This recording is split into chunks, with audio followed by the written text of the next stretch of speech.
Shadrach Meshach ஆபேத்நேகோவோடு நல்லா பழகுறாங்க. தேசாதிபதிகள், பிரபுக்கள் எல்லாருமே அவர்களோடு உள்ள அந்த அவர்கள் பொசிஷன்ல அவங்க கூட வேலை செய்கிற எல்லாரும் நல்லா தான் பழகுறாங்க. அவங்க பக்கத்தில் இருக்கிறவங்க எல்லாம் நல்லா தான் இருக்கிறாங்க.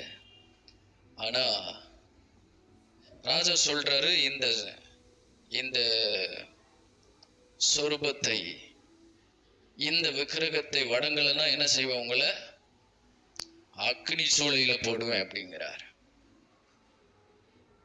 அப்போ இந்த 3 பேரும் வணங்காததை பார்க்கிறவங்க சொல்லாம இருந்திருக்கலாம். அல்லேலூயா. கையை உயர்த்தி அல்லேலூயா சொல்லுங்க. ஆமென். ஆனாலும் கூடவே இருந்தாலும் இவங்க எப்படா அழிவாங்கன்னு தான் பார்த்துட்டு இருந்திருக்காங்க. அல்லேலூயா. பாருங்க, சொல்லி கொடுத்துட்டாங்க. அல்லேலூயா. இதாங்க உலகம்.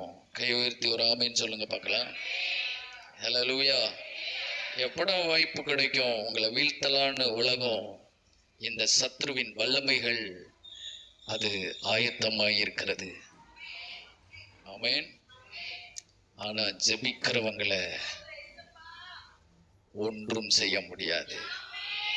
தேவ கரம் அவர்கள் மேல இருக்குது. கை உயர்த்தி ஆமென் சொல்லுங்க. ஹல்லேலூயா, ஹல்லேலூயா. அக்கினியின்